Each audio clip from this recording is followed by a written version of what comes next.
ഇത്രയും പ്രീഷ്യസ് ആയ ഒന്ന് നമ്മുടെ ഭൂമിയിൽ ഈശ്വരൻ തന്നിട്ടുണ്ടെങ്കിൽ നമ്മളിനി മടിച്ചു നിൽക്കേണ്ട കാര്യമുണ്ടോ? എന്തുകൊണ്ടാണ് ജസ്പേട്ട് real estate company plantation real എസ്റ്റേറ്റിലേക്ക് ഇറങ്ങിയപ്പോൾ സാൻഡൽവുഡ് പ്ലാന്റേഷൻ ഏറ്റെടുത്തതിന്റെ കാരണം മനസ്സിലായോ?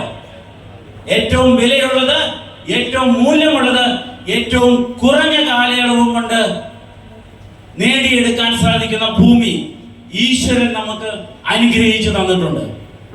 അപ്പൊ ആ ഭൂമിയെ കുറിച്ച് പഠിക്കുമ്പോൾ ഇവിടെ കുറച്ച് കാര്യങ്ങൾ പറഞ്ഞു. ലിസിയാമ്മ സണ്ണി സെക്രട്ടറിയാണ്. 5 പ്ലാന്റേഷൻ 5 പ്ലോട്ട് സ്വന്തമായിട്ടുണ്ട്. സ്ഥലം എവിടെയാണ്? വയനാട് ഇപ്പൊ ഉണ്ടോ? Wayanad is safe.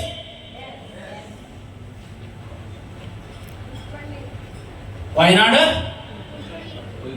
അപ്പോൾ IWSCയുടെ കണക്കനുസരിച്ചിട്ട് 3 കേരളത്തിൽ പശ്ചിമഘട്ടത്തിൽ സമുദ്രനിരപ്പിൽ നിന്ന് 700 മീറ്റർ ഉയരമുള്ള പ്രദേശത്ത് ഏറ്റവും കൂടിയ അളവിൽ ഹാർഡ്വുഡ് ഫോർമേഷൻ എന്ന് പറയും, കാതൽ പെട്ടെന്ന് ഉണ്ടാകുന്ന സ്ഥലമാണെന്ന് ഇത് റിസർച്ച് ചെയ്യുന്ന ഇന്ത്യൻ സയന്റിസ്റ്റുകൾ കണ്ടെത്തിയതിനു ശേഷം അത് കണ്ടെത്തിയ സ്ഥലമാണ് ഇന്ന് കേരളത്തിലെ 3 ജില്ലകൾ.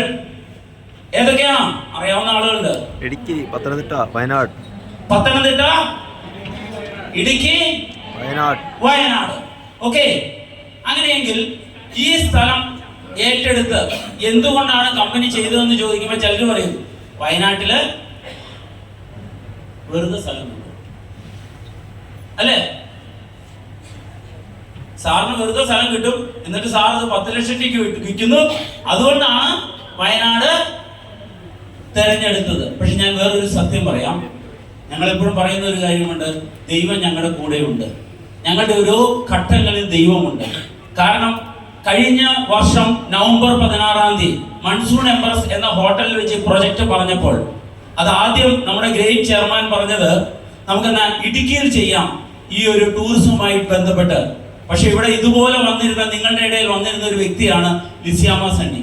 ലിസിയാമ്മ മാഡം പറഞ്ഞു, എനിക്ക് ഇത്തിരി സ്ഥലമുണ്ട്, എന്റെ സ്ഥലം എടുക്കൂ എന്ന് ചോദിച്ചു.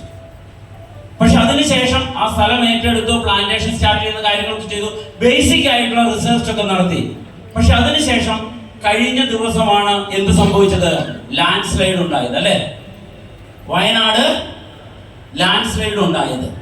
ലാൻഡ് സ്ലൈഡ് ഉണ്ടായതിനു ശേഷം ഇതിനെ കുറിച്ച് പഠിച്ചപ്പോൾ ഞങ്ങൾക്ക് കിട്ടിയ ഒരു ഞെട്ടിക്കുന്ന അല്ലെങ്കിൽ അത്ഭുതപ്പെടുത്തുന്ന അല്ലെങ്കിൽ ഈശ്വരന്റെ കയ്യൊപ്പ് ഇതിന്റെ കൂടെയുണ്ട് എന്ന് തെളിയിക്കുന്ന ഒരു റിപ്പോർട്ടുണ്ട്. നമുക്ക് പെട്ടെന്ന് അത് വാച്ച് ചെയ്യാം. Okay. Kerala state disaster management അതോറിറ്റിയുടെ റിപ്പോർട്ടാണ് ഇത്. നമ്മുടെ കേരളത്തിൽ ഓരോ കളറിൽ കിടക്കുന്നത് low hazard zone, middle hazard zone, high hazard zone, danger ആയിട്ടുള്ള ഏരിയ എന്നത് ക്ലാസിഫിക്കേഷൻ ചെയ്താണ്. അതിൽ പശ്ചിമഘട്ടത്തിൽ വരുന്ന മുഖ്യ ജില്ലകളും ഹൈ ഹസാർഡ് സോണിലാണ്. റെഡ് കളറിൽ കാണുന്നത്, ഇത് പത്തനംതിട്ട ജില്ലയാണ്. റെഡ് കളറിൽ കാണുന്നത് ലാൻഡ് സ്ലൈഡ്, അതോടൊപ്പം തന്നെ മണ്ണിടിച്ച്, ഓക്കെ, ഉരുൾപൊട്ടൽ അങ്ങനെയുള്ളത് ഉണ്ടാകാൻ സാധ്യതയുള്ള സ്ഥലമാണ്. മണ്ണിടിച്ചിൽ, ഉരുൾപൊട്ടൽ ഉണ്ടാകാൻ സാധ്യതയുള്ള സ്ഥലമാണ്. ഈ യെല്ലോ കളറിൽ കാണുന്നത് ഫ്ലഡ് ആണ്. പത്തനംതിട്ട ജില്ലയിലുള്ള പല ആളുകളും ഇവിടെ ഉണ്ട്.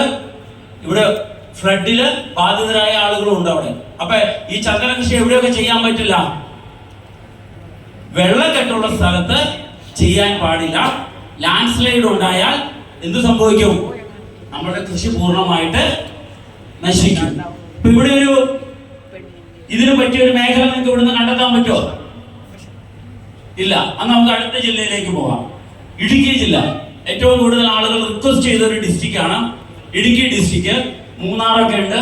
അപ്പൊ അതൊക്കെ കൂടി നമുക്ക് സുഖമായിട്ട് മാർക്കറ്റ് ചെയ്യാം എന്നൊക്കെ കുറെ ആളുകൾ മാർക്കറ്റ് ചെയ്യാൻ എളുപ്പമാണ്, വയനാട് ഞങ്ങൾക്ക് വലിയ ദൂരമാണ് എന്നൊക്കെ പറഞ്ഞു. ഇടുക്കി ജില്ലയുടെ റിപ്പോർട്ട് എടുത്തപ്പോൾ മനസ്സിലായത് ഇവിടെ എവിടെയെങ്കിലും സാധിക്കുമോ? ഇനി നമുക്ക് അടുത്തത് നോക്കാം. Okay, the Wayanad district, how is it? മനസ്സിലായോ നിങ്ങൾക്ക്? എങ്ങനെയുണ്ട്? മനസ്സിലായില്ല ആർക്കും? വയനാട് ജില്ലയിൽ ഇതിന്റെ ചുരം ഭാഗം വരുന്നിടത്ത് മാത്രമേ എന്തുള്ളൂ? മണ്ണിടിച്ചിലിന് സാധ്യതയുള്ളൂ. മനസ്സിലായില്ല? ചുരം എന്ന് പറയുന്ന ഓക്കെ, ചുരം എന്ന് പറയുന്നത് കോഴിക്കോട് നിന്ന് കയറുന്ന താമരശ്ശേരി ചുരം, കണ്ണൂരിൽ നിന്ന് കയറുന്ന, എനിക്കറിയാം നിങ്ങൾ ആരും ഒന്ന് റെസ്പോണ്ട് ചെയ്യുക, കുറ്റ്യാടി ചുരം, മലപ്പുറത്ത് നിന്ന് കയറുന്ന ഏതാ നാടുകാണി ചുരം. ഈ മേഖല മാത്രമേ ലാൻഡ് സ്ലൈഡും അല്ലെങ്കിൽ ഹൈ ഹസാർഡ് സോണുമായിട്ടുള്ളൂ. ബാക്കി സ്ഥലം എങ്ങനെ എടുക്കുന്ന കുറച്ച് യെല്ലോ കളറിലുണ്ട്. പക്ഷെ ഇവിടെ അത്ഭുതം എന്ന് പറയട്ടെ, നമ്മൾ പുൽപ്പള്ളി എന്ന സ്ഥലം ഇവിടെയാണുള്ളത്. ഇത് ഏറ്റവും സേഫസ്റ്റ് ആയിട്ടുള്ള കേരള സ്റ്റേറ്റ് ഡിസാസ്റ്റർ മാനേജ്മെന്റ് റിപ്പോർട്ടിൽ ഇന്ന് പശ്ചിമഘട്ടത്തിൽ ഏറ്റവും സേഫസ്റ്റ് ആയിട്ടുള്ള സ്ഥലത്താണ് ഈശ്വരൻ നമ്മളെ എത്തിച്ചു നിർത്തിയിരിക്കുന്നത്. അതുകൊണ്ട് ഇതിന്റെ സോയിൽ ടെസ്റ്റ്, അതോടൊപ്പം തന്നെ ഇതിന്റെ മണ്ണിന്റെ ഘടനയുമായി ബന്ധപ്പെട്ടും ഇതിലുള്ള ഫോസ്ഫറസ്, അയൺ, ഇതിന്റെ കണ്ടന്റുള്ള റിസർച്ചുകളൊക്കെ നടത്തി ഇതിനെല്ലാം ശേഷമാണ് വയനാട് നമ്മൾ ഇത് ഫസ്റ്റ് പ്രിഫറൻസ് കൊടുത്ത് കൂടുതൽ ഇപ്പോൾ പ്രൊമോട്ട് ചെയ്തുകൊണ്ടിരിക്കുന്നത്. ഓക്കെ,